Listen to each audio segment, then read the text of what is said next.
یک نشود آخری قسط پارٹ 2۔ کون سے اہم سوالات تھاندار صاحب؟ وہ الجھن آمیز انداز میں مجھے تکنے لگی۔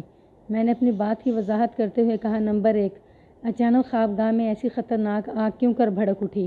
نمبر 2، اور اگر کسی بھی طرح آگ لگ ہی گئی تھی وہ تو دونوں خاموش پڑے، اس میں جلتے کیوں رہے؟ جبرو تو ابھی اپنے ہاتھ پاؤں کا نہیں ہوا تھا، لیکن قادر خان تو اپنی جان بچانے کی کوشش کر سکتا تھا۔ اب یہ تو نہیں ہو سکتا نا کہ اسے پتہ ہی نہ چلا ہو کہ کمرے میں جہنمی آگ بھڑک اٹھی ہے۔ یہ اسی صورت ممکن تھا جب وہ ایسی حالت میں ہو کہ ہاتھ پاؤں ہلانے کی سکت بھی نہ رکھتا ہو۔ نمبر 3، نادر خان کا طلائی لاکر جائے حادثہ سے کیوں ملا؟ اور نمبر 4، بناسپتی گھی والا ایک سیر کا ڈبہ تمہاری خوابگاہ میں کیا کر رہا تھا؟ میں لمحہ بھر کو سانس لینے کی غرض سے متوقف ہوا اور پھر اضافہ کرتے ہوئے کہا، اگر ان تمام سوالوں کے درست جواب مجھے حاصل ہو جائیں تو میں پلک جھپکتے میں کسی حتمی فیصلے پر پہنچ سکتا ہوں۔ تو میری بات سمجھ رہی ہو نا شکیلا بی بی؟ اس نے متاملانہ نظر سے مجھے دیکھا، ایک گہری سانس خارج کی، پھر نکاہت بھری بوجھل سی آواز میں بولی، تھانے دار صاحب، لاکٹ کا مالک نادر خان ہے، لہٰذا یہ سوال تو آپ اسی سے پوچھیں تو زیادہ بہتر ہوگا۔ میں لاکٹ کی گمشدگی کے بارے میں اپنی لا علمی کا اظہار کر چکی ہوں۔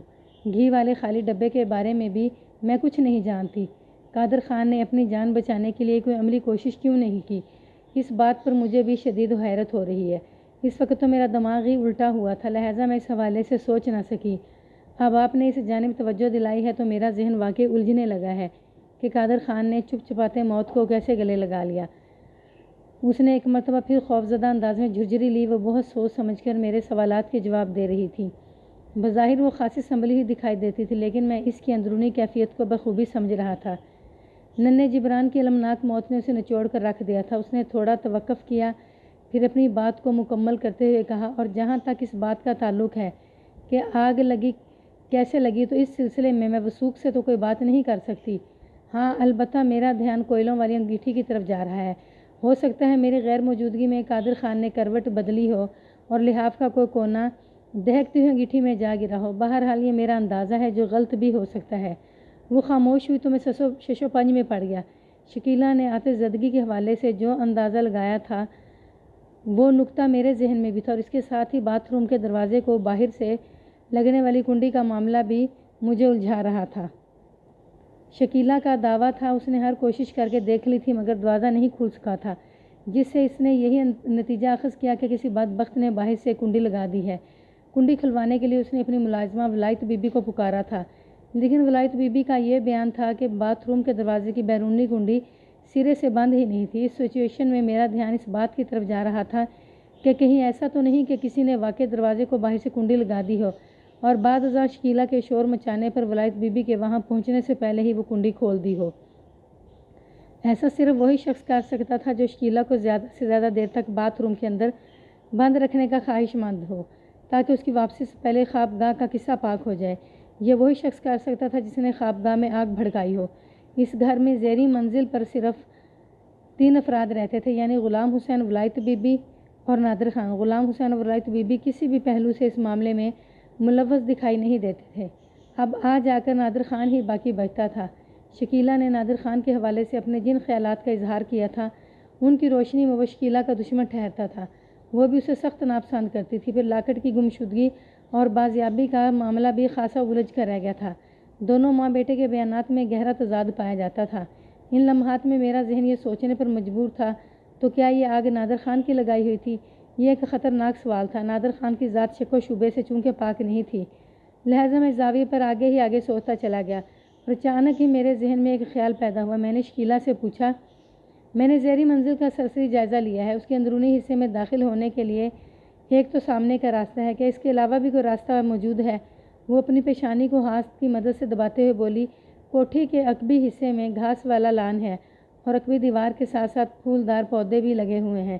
اس سمت سے بھی ایک دروازہ اندر کو جاتا ہے۔ وہ لمحہ بھر کو رکی۔ لحاف کے اندر اس نے بڑی مشکل سے پہلو بدلا تو چہرے پر تکلیف کے آثار نمودار ہو گئے۔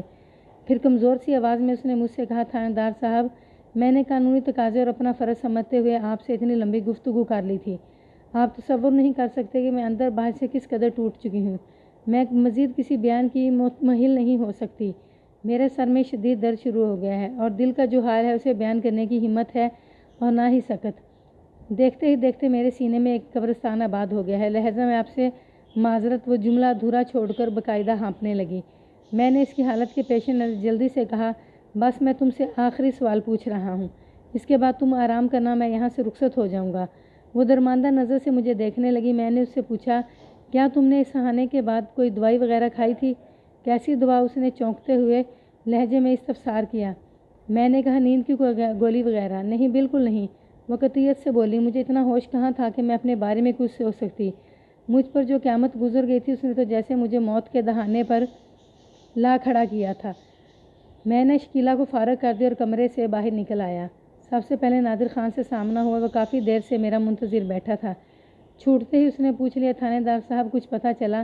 اس کے سوال نے مجھے سلگا کر رکھ دیا۔ میں نے درست لہجے میں کہا، کیا پتہ چلنا تھا؟ وہ جی یہی کہ وہ گڑبڑا کر رہ گیا کہ آگ کس نے لگائی تھی۔ میں نے اس کی آنکھوں میں دیکھتے ہوئے اسپاٹ لہجے میں کہا، ہاں مجھے پتہ چل گیا ہے کہ اوپر والی خوابگاہ میں آگ کیسے بھڑکی تھی، لیکن تمہیں اس بات کی تفصیل جاننے کے لیے کل تک انتظار کرنا پڑے گا۔ یہ کیا بات ہوئی؟ وہ خفگی بھرے انداز میں بولا۔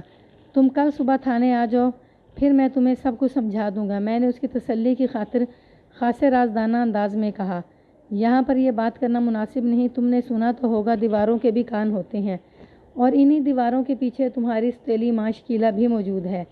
میں نے اسے فی الحال ٹالنے کے لیے یہ بات کہہ دی تھی۔ وہ بڑے صحت مند انداز میں گردن ہلاتے ہوئے بولا، ٹھیک ہے، میں سمجھ گیا جناب۔ اس مرتبہ نادر کا رویہ پہلے سے کافی مختلف تھا۔ وہ اب تک مجھے شکیلہ کی حمایت کرتا دکھائی دیا تھا، لیکن اب اس کی گردن کی حرکت کچھ اور ہی بتا رہی تھی۔ اندر کمرے میں شکیلہ نے نادر خان کے لیے اپنی ناپسندیدگی کا اظہار کیا تھا۔ مجھے یوں محسوس ہوا جیسے ان ستیلے ماں بیٹے کے بیچ کوئی گڑبڑ ہو۔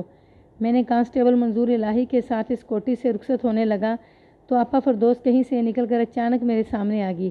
مجھ سے نظریں چار ہوئیں تو اس نے تجسس آمیز انداز میں پوچھا، اب تو آپ کو میری بات کا یقین آ گیا ہوگا تھانے دار صاحب۔ کون سی بات؟ میں نے دانستہ انجان بنتے ہوئے کہا، وہی جناب کہ ہماری سوتیلی ماں نے ابا جی کو جلا کر ہلاک کیا ہے۔ میں نے اس جذباتی عورت کی تسلی کی خاطر کہہ دیا۔ اس نے اقرار تو نہیں کیا، حالانکہ میں نے اس سے پوچھا بھی تھا۔ وہ اتنی سیدھی نہیں ہے کہ اپنی زبان سے اقرار کر لے۔ فردوس نے نفرت انگیز انداز میں کہا، آپ اسے تھانے میں بند کر کے تھوڑی سختی کریں تو وہ سب کچھ بک دے گی۔ اس کا یہ جارحانہ انداز مجھے قطعی پسند نہ آیا۔ وہ اتنے وثوق سے بات کر رہی تھی جیسے اس نے خود اپنی آنکھوں سے شکیلہ کو وہ جرم کرتے دیکھا ہو۔ میں نے معتدل لہجے میں اس سے دریافت کیا، فردوس بیگم تھانے دار تم ہو یا میں؟ ظاہر ہے تھانے دار تو آپ ہی ہیں جناب، وہ گڑبڑا کر بولی۔ تو پھر تھانے داری بھی تو مجھے ہی کرنے دو، میں نے قدرے برہم لہجے میں کہا۔ میں اچھی طرح جانتا ہوں کہ کس وقت مجھے کیا کرنا ہے، میری بات سمجھ رہی ہو نا؟ اس نے بے یقینی سے مجھے دیکھا۔ میں اسی نگاہ کا مطلب نہیں سمجھ سکا، اس لیے الجھ کر رہ گیا، لیکن جب وہ بولی تو اس کی آنکھوں میں موجود حیرت اور بے یقینی کے تاثرات کو گویا زبان مل گئی۔ اس نے عجیب سے انداز میں ہاتھ نچاتے ہوئے کہا، تھانے دار جی لگتا ہے اس جادوگرنی نے آپ پر بھی کوئی تیر چلا دیا ہے۔ جادوگرنی سے اس کی مراد یقیناً شکیلہ ہی تھی۔ میں نے فردوس کے تبصرے کو ایک کان سے سن کر دوسرے کان سے نکال دیا اور کانسٹیبل کے ہمراہ تھانے کی جانب روانہ ہو گیا۔ اگلے روز دوپہر سے تھوڑا پہلے نادر خان میرے پاس تھانے آیا اور مجھ سے کل والی بات کے بارے میں استفسار کرنے لگا۔ میں نے گزشتہ رات اس سے وعدہ کیا تھا، تھانے آؤ گے تو تمہیں کوئی اہم بات بتاؤں گا۔ وہ اس وقت نہایت ہی مضطرب اور پرتجسس دکھائی دیتا تھا، جیسے اسے جاننے کی بہت جلدی ہو کہ میں نے پچھلی رات اس کی سوتیلی ماں شکیلہ سے کیا باتیں کی تھیں۔ اس کی بےتابی قابل دید تھی۔ میں چند لمحات تک گہری نظر سے اس کا جائزہ لیتا رہا، پھر ٹھہرے ہوئے لہجے میں اس کے بارے میں اس کی سوتیلی ماں کے خیالات سے آگاہ کر دیا۔ پوری بات سننے کے بعد وہ ایک دم برہم ہو گیا، پھر غصیلے لہجے میں بولا، یہ کوٹھے والیاں کسی کی نہیں ہوتیں۔ میں نے اپنی ماں سے زیادہ اس کا خیال رکھا اور میرے بارے میں ایسی ہی باتیں کرتی ہے۔ ابا جی زندہ ہوتے تو میں ان کی گواہی پیش کرتا کہ میں نے ان کے سامنے اپنے گم شدہ لاکٹ کا تذکرہ کیا تھا یا نہیں، اور اس موقع پر شکیلہ نے جو تبصرہ کیا تھا وہ بھی آپ کو پتہ چل جاتا۔ لیکن افسوس کہ وہ دونوں ہاتھ ملتے ہوئے بولا، اس کا تو مطلب یہ ہوا کہ اچانک اس کی آنکھوں سے نفرت کی چنگاریاں چھوٹنے لگیں۔ یہ عورت اس کیس میں مجھے پھنسانے کا پروگرام بنائے بیٹھی ہے، میں اس کو چھوڑوں گا نہیں۔ وہ ایک جھٹکے سے اٹھ کر کھڑا ہو گیا اور مجھ سے پوچھنے لگا، کیا شکیلہ نے میرے بارے میں آپ سے کوئی ایسی بات کی ہے جو میرا مطلب ہے مجھے آتش زدگی والے معاملے میں ملوث کرنے کی بات؟ اس نے ایسا کچھ نہیں کہا نادر خان، میں نے ڈانٹا میز لہجے میں کہا، اور تم جا کہاں رہے ہو؟ آرام سے ادھر بیٹھ کر بات کرو۔ وہ ایک اطمینان بھری سانس خارج کرنے کے بعد کرسی پر بیٹھ گیا۔ یوں محسوس ہوتا تھا جیسے اس کے سر سے کوئی بہت بڑا بوجھ اتر گیا ہو۔ اس کے رویے میں نمودار ہونے والی اس اچانک تبدیلی نے مجھے کھٹکنے پر مجبور کر دیا۔ یا تو وہ اس اشتعال اس کا مصنوعی تھا اور یا پھر وہ مطمئن نظر آنے کی اداکاری کر رہا تھا۔ میں چند لمحات تک ٹٹولنے والی نظر سے اسے تکتا رہا اور اس سے پہلے کہ میں اسے کسی نئے زاویے سے گھسنے کا آغاز کرتا، مجھے بتایا گیا کہ سرکاری ہسپتال سے قادر خان اور جبران کی لاشیں آ گئی ہیں۔ میں تھوڑی دیر کے لیے نادر خان کو بھول کر ضروری کاغذی کارروائی میں مصروف ہو گیا۔ پوسٹ مارٹم شدہ لاشوں کے ساتھ پوسٹ مارٹم کی ابتدائی رپورٹ بھی موصول ہوئی تھی۔ جب میں نے اس رپورٹ کا مطالعہ کیا تو یہ الجھا ہوا کیس ایک لمحے میں سلجھ کر رہ گیا۔ اس رپورٹ نے مجھے حیرتوں کے سمندر میں غوطہ خوری پر مجبور کر دیا تھا۔ اس وقت میں اپنے کمرے میں اکیلا ہی بیٹھا ہوا تھا۔ نادر خان لاشوں کے پاس کھڑا انہیں کوٹھی تک پہنچانے کے بندوبست میں مصروف تھا۔ میں جلدی سنسنی خیز رپورٹ کو پڑھتا چلا گیا۔ پوسٹ مارٹم رپورٹ کے مطابق قادر خان کی موت 12 فروری کی رات 10 اور 11 بجے کے درمیان واقع ہوئی تھی اور موت کا سبب زہر خوانی تھا۔ کیمیائی تجزیے کی روح سے قادر خان کو کوئی سریع الاثر زہر کھلا کر موت کے گھاٹ اتارا گیا تھا۔ اس زہر میں اتنی طاقت کی تھی اسے کہ مرنے میں چند سیکنڈ لگے تھے۔ غالبی امکان یہ تھا کہ زہر کسی لیکوڈ خصوصاً دودھ میں ملا کر اس کے معدے تک پہنچایا گیا تھا۔ اس کے پھیپھڑوں کے تجزیے سے پتہ چلا کہ دھوئیں نے وہاں تک رسائی حاصل نہیں کی تھی، یعنی جب خوابگاہ میں آگ بھڑکی تو وہ اس سے پہلے ہی اس دنیا سے رخصت ہو چکا تھا۔ ننھے جبران کی پوسٹ مارٹم رپورٹ اس سے قطعی مختلف تھی۔ اس رپورٹ کے مطابق اس کی موت کا وقت 13 فروری کی صبح 3 اور 4 بجے کے درمیان بتایا گیا تھا اور موت کا سبب دم کا گھٹنا تھا۔ اس کے پھیپھڑوں میں دھوئیں کے مخصوص آثار مل گئے تھے۔ اس کا واضح مطلب یہی تھا کہ آگ لگنے کے سبب خوابگاہ میں جو کثیف دھواں پھیلا تھا، جبران اسی کی وجہ سے دم گھٹ کر مر گیا تھا۔ پوسٹ مارٹم کی واشگاف رپورٹ نے نادر خان اور شکیلہ کے جھوٹ کی کلئی کھول دی تھی۔ بس یہ جاننا باقی تھا کہ کس نے کس مقصد کے حصول کے لیے کس قدر جھوٹ بولا تھا۔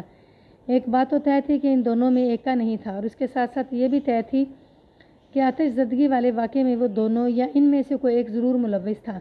میں اگر ان پر سختی کرتا تو ان کی زبان کھل سکتی تھی۔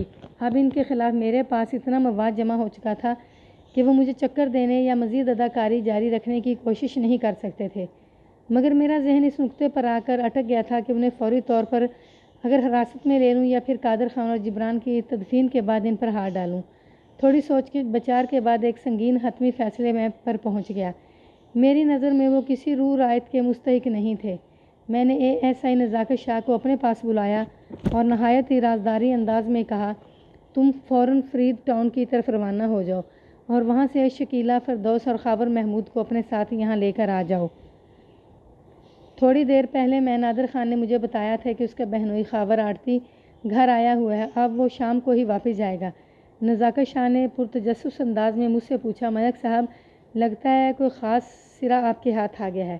بہت ہی خاص الخاص شاہ جی، میں نے معنی خیز انداز میں کہا اور اسے پوسٹ مارٹم کی رپورٹ کے بارے میں تفصیلاً بتا دیا۔ وہ پرجوش انداز میں اٹھا اور میرے بتائے ہوئے مشن پر روانہ ہو گیا۔ تھوڑی دیر کے بعد نادر خان میرے پاس آیا اور بولا، جناب اب یہ لاشیں میرے حوالے کر دیں تاکہ ان کی تدفین کے بارے میں سوچا جا سکے، باقی جھگڑے تو بعد میں نپٹائے جا سکتے ہیں، پہلے ان کو قبروں میں اتارنا ضروری ہے۔ میرے پیش نظر بھی یہی بات ہے نادر خان، میں نے اس کی آنکھوں میں دیکھتے ہوئے کہا۔ میں اسی کوشش میں ہوں کہ جلد از جلد تمہیں فارغ کر دوں، تم جا کر باہر برآمدے میں بیٹھو۔ وہ کمرے سے نکلا تو میں نے ایک کانسٹیبل کو اپنے پاس بلا کر 1-2 ضروری کاموں کی تاکید کی اور اسے روانہ کر دیا۔ اس کانسٹیبل کو تو 8-10 گلاس نمکین لسی کا انتظام کرنا تھا اور دوسرا ایک ایسا پنجرا لے کر آنا تھا جس کے اندر 2 خطرناک صحت مند چوہے بند ہوں۔ کانسٹیبل نے مجھے یقین دلایا کہ ایسا بندوبست کرنا اس کے بائیں ہاتھ کا کھیل ہے۔ وہ یہ کہتے ہوئے رخصت ہوا تھا، سر جی سمجھیں میں ابھی گیا اور ابھی آیا۔ وہ واقعی نزاکت شاہ کی واپسی سے پہلے کانسٹیبل نے اپنا کہا پورا کر دکھایا تھا۔ ASI میرے مطلوبہ افراد کو لے کر تھانے پہنچا تو میں نے انہیں اپنے کمرے میں بلا لیا۔ نادر خان بھی ان کے ساتھ ہی اندر چلا آیا تھا۔ ان لوگوں کی آمد سے پہلے ہی میں نے حوالدار صفدر حسین کو اپنے خصوصی پروگرام سے آگاہ کر دیا تھا، لہٰذا وہ پورے بندوبست کے ساتھ میرے کمرے کے دروازے پر کھڑا تھا۔ میں نے فردوس کو مخاطب کرتے ہوئے کہا، تم اپنے خاوند کے ساتھ قادر خان اور جبران کی لاشوں کو لے کر فرید ٹاؤن چلی جاؤ۔ ان دونوں بد نصیبوں کی تدفین تم لوگوں کے ہاتھوں ہوگی۔ کیا مطلب جی؟ وہ ہکلائی۔ خاور نے پوچھا، کیا نادرہ اور شکیلہ ہمارے ساتھ نہیں جائیں گے؟ نہیں، میں نے قطعیت سے کہا۔ کیوں جی؟ فردوس ہونکوں کی طرح منہ دیکھنے لگی۔ میں نے سنسناتے ہوئے لہجے میں کہا، فردوس بیگم، میں مان گیا کہ تم اندازے لگانے کی ماہر ہو، لیکن اپنی مہارت کا استعمال کرتے ہوئے تم جانداری سے کام لیتی، سگے بھائی کو بچا کر صرف سوتیلی کی گردن پھنسواتی ہو۔ لیکن دیکھ لو، میں نے دونوں کو قابو کر لیا ہے، ان کی خاطرداری اب مجھ پر لازم ہوگی ہے۔ نادر خان طیش کے عالم میں یکلخت اٹھ کر کھڑا ہو گیا اور پھر بپھرے ہوئے لہجے میں بولا، کوئی مائی کا لال مجھے نہیں روک سکتا۔ یہ کیا تماشا ہو رہا ہے تھانے دار صاحب؟ شکیلہ نے جارحانہ انداز میں دریافت کیا۔ یہ کوئی تماشا نہیں ہے، میں نے زہریلے انداز میں کہا، بلکہ جس تماشے کا تم لوگوں نے ذکر کیا تھا، تماشے کا تم لوگوں نے آغاز کیا تھا، میں نے اس کا انجام تلاش کر لیا ہے۔ بات ختم کرتے ہی میں نے حوالدار صفدر حسین کو اشارہ کر دیا۔ وہ بجلی کے کندے کی مانند لپکا اور پلک جھپکتے میں اس نے اپنی مہارت کا استعمال کرتے ہوئے نادر خان اور شکیلہ کے ایک ایک ہاتھ میں آئینی زیور پہنا دیا۔ میری ہدایت کے عین مطابق اس نے دونوں کا دایاں ہاتھ آزاد رہنے دیا تھا۔ ہتھ کڑی والی زنجیروں کو وہ یوں تھامے کھڑا تھا جیسے ان کی تنابیں کھینچ رکھی ہوں۔ اس منظر نے فردوس اور خاور کو مبہوت کر دیا، لہٰذا ان کی ذہنی الجھن کو دور کرنے کے لیے میں نے ایک دوسرے کمرے میں انہیں لے گیا، پھر انہیں پوسٹ مارٹم کی رپورٹ سے آگاہ کر دیا اور کہا، قادر خان اور جبرین کی تدفین میں تاخیر ہونا مناسب نہیں، لہٰذا تم ان کی لاشوں کو لے کر فوراً فری ٹاؤن روانہ ہو جاؤ۔ خالد محمود سمجھداری سے گردن ہلانے لگا۔ فردوس نے شکایتی انداز میں کہا، شکیلہ کو تو آپ نے بالکل ٹھیک پکڑا ہے تھانے دار صاحب، لیکن میرا خیال ہے نادر کے سلسلے میں آپ کو کوئی غلط فہمی ہوئی ہے۔ غلط فہمی اور درست فہمی کا فیصلہ تفتیش کے دوران بخوبی ہو جائے گا، میں نے حتمی لہجے میں کہا۔ تم بے فکر ہو جو فردوس کسی کے ساتھ ناحق زیادتی نہیں ہوگی۔ انہیں رخصت کرنے کے بعد میں اپنے کمرے میں آ گیا۔ شکیلہ اور نادر خان گویا گرم توے پر بیٹھے تھے، مجھ پر نگاہ پڑتے ہی وہ برس پڑے اور مجھے اپنی اپنی دھن میں الٹی سیدھی سنانے لگے۔ میں نے ان کی واحد تباہی کا ذرا بھی برا نہیں منایا اور کانسٹیبل کو آئٹم نمبر 1 حاضر کرنے کا حکم دے دیا۔ اگلے ہی لمحے وہ ایک ٹرے میں نمکین لسی سے بھرے ہوئے 2 کنگ سائز جگ اور 2 پیتل کے بڑے گلاس لے کر کمرے میں داخل ہوا۔ میں نے اسے اشارہ کیا تو اس نے نادر خان اور شکیلہ کے سامنے ایک جگہ اور ایک گلاس رکھ دیا اور پھر کمرے سے رخصت ہو گیا۔ شکیلہ نے بھڑکیلے لہجے میں پوچھا، یہ کیا ہے؟ گرمی دور کرنے کا مجرب نسخہ ہے، میں نے طنزیہ انداز میں کہا۔ میں محسوس کر رہا ہوں آپ دونوں بڑے اشتعال سے اور جلال میں ہو، ذرا تمہارا ٹھنڈا ہو جائے پھر کام کی بات کرتے ہیں۔ میں لمحہ بھر کو متوقف ہوا، پھر اضافہ کرتے ہوئے کہا، تم دونوں میں سے جو بھی پہلے لسی کا جب ختم کرے گا میں اس کو جانے دوں گا، دوسروں کو الٹا لٹکا دوں گا۔ آپ ہمیں بیوقوف نہیں بنا سکتے، نادر خان نے چراغ پا ہوتے ہوئے کہا۔ برخوردار، میں نے تیکھے لہجے میں اسے مخاطب کیا، بیوقوف تو کل سے تم مجھے بناتے آ رہے ہو، میں تو قانونی کارروائی کر رہا ہوں۔ بات ختم کرتے ہی میں نے کانسٹیبل کو اشارہ کر دیا کہ وہ ان کے گلاس بھر دیں۔ میں نے کچھ اس قسم کا سیٹ اپ بنا دیا تھا کہ میرا حکم ماننے کے سوائے ان کے پاس کوئی چارہ نہیں تھا۔ وہ سردی کا موسم تھا اور ٹھنڈی لسی پینا کوئی آسان کام نہیں تھا۔ نمکین لسی تو ویسے بھی بڑی پیشاب آور ہوتی ہے، پھر کڑاکے کی سردی میں اس نے کچھ زیادہ ہی سرعت سے کام کر دکھایا۔ شکیلہ نے بمشکل دوسرا اور نادر خان نے بسہولت تیسرا کنگ سائز گلاس ختم کیا ہی تھا کہ معدے کا بوجھ مثانے پر منتقل ہو گیا۔ وہ شدید پیشاب کی حاجت محسوس کرنے لگے۔ میں نے انہیں لسی پلانے کا کام کوئی 25-30 منٹ میں کیا تھا، لہٰذا انہیں یوں لگ رہا تھا کہ اگر وہ فوری طور پر باتھ روم نہ گئے تو ان کے مثانے پھٹ جائیں گے۔ اس کیفیت کو بھانپتے ہوئے میں نے انہیں اپنے ساتھ لے کر ٹرائل روم میں آ گیا۔ وہاں موجود آلات تفتیش کو دیکھ کر وہ دہشت زدہ ہو گئے۔ میں نے کانسٹیبل سے کہہ کر آئٹم نمبر 2 بھی وہیں منگوا لیا، پھر باری باری ان دونوں کی آنکھوں میں دیکھتے ہوئے سفاکی سے کہا، اب میں تم دونوں کو چھت سے الٹا لٹکواؤں گا۔ تم اس پنجرے میں 2 خوفناک چوہے دیکھ رہے ہو نا؟ میں نے مذکورہ پنجرے کی سمت اشارہ کیا اور مزید کہا، ان میں سے ایک ایک چوہا تمہارے پائنچوں میں ڈال کر ڈوری کی مدد سے پائنچوں کو باندھ دیا جائے گا۔ یہ چوہے تمہاری ٹانگوں کے ساتھ جو اٹکیلیاں کریں گے تم ان کا تصور کر سکتے ہو؟ لیکن اگر تم لوگ سچ بولنے کا وعدہ کرو تو میں… میری بات پوری ہونے سے پہلے شکیلہ ہیجانی انداز میں چیخ اٹھی، نہیں نہیں! وہ دونوں ہاتھوں سے اپنے منہ کو چھپاتے ہوئے بولی، میں یہ اذیت برداشت نہیں کر سکتی، خدا کے لیے مجھے باتھ روم جانے دیں۔ میں اقرار کرتی ہوں کہ میں نے قادر خان کو زہر دے کر مارا ہے۔ بات ادھوری چھوڑ کر وہ باقاعدہ رونے لگی، پھر روتے روتے اس کی ہچکی بند گئی۔ میں نے ایک کانسٹیبل کو اشارہ کیا کہ وہ فوراً اسے باتھ روم کا راستہ دکھا دے، پھر میں نادر خان کی طرف متوجہ ہو گیا اور خون خوار لہجے میں دریافت کیا، تمہارا کیا ارادہ ہے؟ رستم خان کے لگتے لگاتے چوہے والے تجربہ گاہ سے گزرنا ہے یا پھر؟ میری صفاقی اور بے رحمی کو دیکھ کر اسے یقین ہو گیا تھا میں کسی بھی صورت اس کی جان نہیں چھوڑوں گا، لہٰذا اسے بھی اقبال جرم کرتے ہی بنی۔ خوف زدہ نظر سے میری طرف دیکھتے ہوئے بولا، خوابگاہ میں آگ میں نے لگائی تھی۔ باتھ روم کے باہر ابا جی کی سلیپر کو دیکھ کر میں یہی سمجھا تھا کہ وہ اس وقت باتھ روم کمرے میں نہیں ہے۔ میں کافی دنوں سے شکیلہ اور اس کے بیٹے کو ختم کرنے کا منصوبہ بنا رہا تھا۔ یہ ایک اچھا موقع تھا۔ میں نے ان ماں بیٹے کو مٹی کا تیل چھڑک کر زندہ جلا دیا، لیکن مجھے کیا خبر تھی کہ شکیلہ نے اپنے اقبالی بیان میں بتایا کہ قادر خان اس کے کردار پر شک کرنے لگا تھا اور اس کا خیال تھا کہ نادر خان سے اس کے ناجائز تعلقات ہیں۔ پھر اس نے شوہر کے سامنے اپنی صفائی پیش کرنے کی ہر ممکن کوشش کی، لیکن قادر کے دل میں شک کا جو پودا سر اٹھا چکا تھا وہ اسے جڑ سے اکھاڑ پھینکنے میں ناکام ہوگی۔ پھر جب اسے یہ معلوم ہوا کہ قادر جبران کو بھی اپنی اولاد نہیں سمجھتا تو اس کے دل میں ایک خنجر سا پیوست ہو گیا۔ شکیلہ سے زیادہ اور یہ بات کوئی نہیں جانتا تھا کہ جبران صرف اور صرف قادر خان کا ہی خون تھا، اور قادر کی زندگی میں داخل ہونے کے بعد اس نے ایک لمحے کے لیے بھی بے وفائی کا تصور نہیں کیا تھا۔ بہرحال وہ نادر کی اوچھی حرکتوں سے بیزار ضرور تھی۔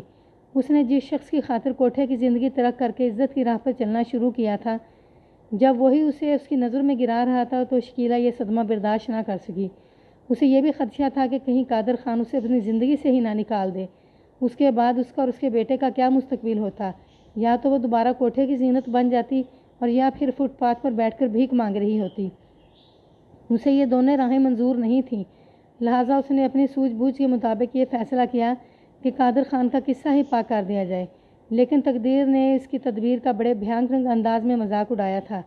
اس نے سوچا تھا قادر خان کی موت کے بعد اس کی وارث ہونے کے ناطے سب کچھ اسے مل جائے گا اور اسے در در کی ٹھوکریں نہیں کھانا پڑیں گی، لیکن اب بدقسمتی سے اس کی باقی زندگی جیل کی سلاخوں کے پیچھے گزرنے والی تھی۔ نادر خان کا اقراری بیان بھی حرص و ہوس کا آئینہ دار تھا۔ اس نے پہلے پہل اپنی ستیلی ماں پر ٹرائی مارنے کی کوشش کی تھی، لیکن جب اسے ثابت قدم پایا تو وہ محتاط ہو گیا۔ کچھ عرصے کے بعد باپ کی شکیلہ میں تیزی سے بڑھتی ہوئی دلچسپی سے اسے خطرہ محسوس ہوا کہ قادر خان کہیں سب کچھ شکیلہ کے نام کر کے اسے گھر سے بے دخل نہ کر دے۔ اسی روز سے اس نے شکیلہ اور جبران کو راہ سے ہٹانے کے منصوبے بنانا شروع کر دیے تھے۔ وقوعہ کی رات اسے اپنے مذموم عزائم کی تکمیل کا موقع مل گیا۔ وہ یہی سمجھا کہ قادر خان باتھ روم میں ہے۔ اس نے باتھ روم کو باہر سے کنڈی لگائی، مٹی کے تیل سے بھرے ہوئے گھی والے ایک سیر کے ڈبے کو اٹھایا اور سیدھا بالائی منزل والی خوابگاہ میں پہنچ گیا۔ وہ باتھ روم کے باہر قادر خان کی سوفٹی دیکھ آیا تھا اور یہاں پلنگ کے نیچے اسے شکیلہ کی سلیپر رکھی نظر آ رہی تھی۔ اس نے یہی سمجھا کہ لحاف کے نیچے شکیلہ اور اس کا بیٹا جبران سو رہے ہیں۔ اس کے پاس وقت بہت کم تھا۔ اس نے آنن فانن لحاف کے اوپر مٹی کا تیل چھڑکا اور آگ لگا دی۔ پھر وہ تیزی سے زیریں منزل پر آ گیا۔ اس نے باتھ روم کے دروازے کو محض اس لیے کنڈی لگائی تھی کہ قادر خان اسے یہ کارروائی کرتے ہوئے دیکھ نہ سکے۔ نیچے آنے کے بعد وہ عقبی طرف سے اپنے کمرے میں پہنچا، پھر یہی ظاہر کرنے لگا جیسے وہ 5-6 گھنٹے سے گہری نیند سو رہا ہے۔ اسے کیا پتا تھا وہ جس عورت کو اپنی دانست میں زندہ جلا آیا ہے، چند لمحات کے بعد وہ بالائی منزل سے آگ آگ پکارنے لگے گی۔ شکیلہ کا یہ کہنا بالکل درست تھا کہ کسی بدبخت نے باتھ روم کے دروازے کو باہر سے کنڈی لگا دی تھی، لیکن ولایت بی بی کی کنڈی کھلی ہوئی ملی تھی۔ ممکن ہے جس دوران شکیلہ دروازہ دھکیل کر کھولنے کی کوشش کر رہی تھی جھٹکے سے کنڈی خود ہی کھل گئی ہو، اور یہ بھی ہو سکتا تھا ولایت نے اپنی مالکن کی ڈانٹ پھٹکار سے بچنے کے لیے خود ہی کنڈی کھول دی ہو اور اس پر یہ ظاہر کیا ہے کہ کنڈی تو پہلے ہی کھلی ہوئی ہے۔ بعض افلاطون قسم کے گھریلو ملازم اس قسم کی حرکتیں کرتے رہتے ہیں۔ میں نے ولایت سے مزید کچھ پوچھنے کی ضرورت محسوس نہ کی۔ میرے خیال میں اب اس کا کوئی فائدہ نہیں تھا۔ لاکٹ والا معمہ ابھی تک حل نہیں ہو سکا تھا۔ شکیلہ اور نادر خان اقبال جرم کے بعد بھی اپنے اپنے موقف پر ڈٹے رہے، لہٰذا میں نے کنڈی والے معاملے کی طرح اس پر بھی مٹی ڈال دی۔ میں کافی دیر تک یہ سوچتا رہا کہ شکیلہ اور نادر خان میں سے زیادہ شفاق اور سنگ دل کون ہے۔ میرے ذہن اور دل نے نادر خان کے حق میں فیصلہ سنا دیا۔ شکیلہ نے تو تنگ آمد بچنگ آنگبند کے مزداق اپنے اور اپنے لختے جگر کے مستقبل کو تاریک ہوتے دیکھ کر ایک سنگین قدم اٹھایا تھا۔ جب کسی عورت کے سامنے شوہر اور اولاد کی محبت شانہ بشانہ آ کر کھڑی ہو جائے اور تقاضا کرے کہ ان میں سے کسی ایک کا انتخاب کر لو، تو بیوی کو ماں کے سامنے اور باپ کو اولاد کے سامنے ہتھیار پھینکنا پڑتے ہیں۔ ماں کی محبت کا پلہ ہمیشہ اولاد کی ہی جانب جھکتا ہے۔ وہ اپنی اولاد کے مستقبل کو محفوظ کرنے کے لیے شوہر سے ٹکرا جاتی ہے، اور پھر اگر شوہر قادر خان جیسا کم ظرف اور شکی مزاج ہو تو اس نوعیت کا سنگین فیصلہ کرتے ہوئے عورت کو ایک لمحہ نہیں لگتا۔ میں شکیلہ کے فعل کی حمایت نہیں کر رہا، بلکہ ایک حقیقت بیان کر رہا ہوں۔ حقیقت چونکہ سچ پر مبنی ہوتی ہے، اس لیے کانوں کو تلخ محسوس ہوتی ہے، سماعت میں زہر گھولتی ہے۔ سچ کہتے ہیں شک ایک لا علاج مرض ہے۔ اس کا توڑ یا تریاق حکیم لقمان کے پاس بھی نہیں تھا۔ قادر خان کے ذہن میں جڑ پکڑنے والے شک کے پودے نے ایک ہنستے بستے گھر کو تباہ کر دیا تھا۔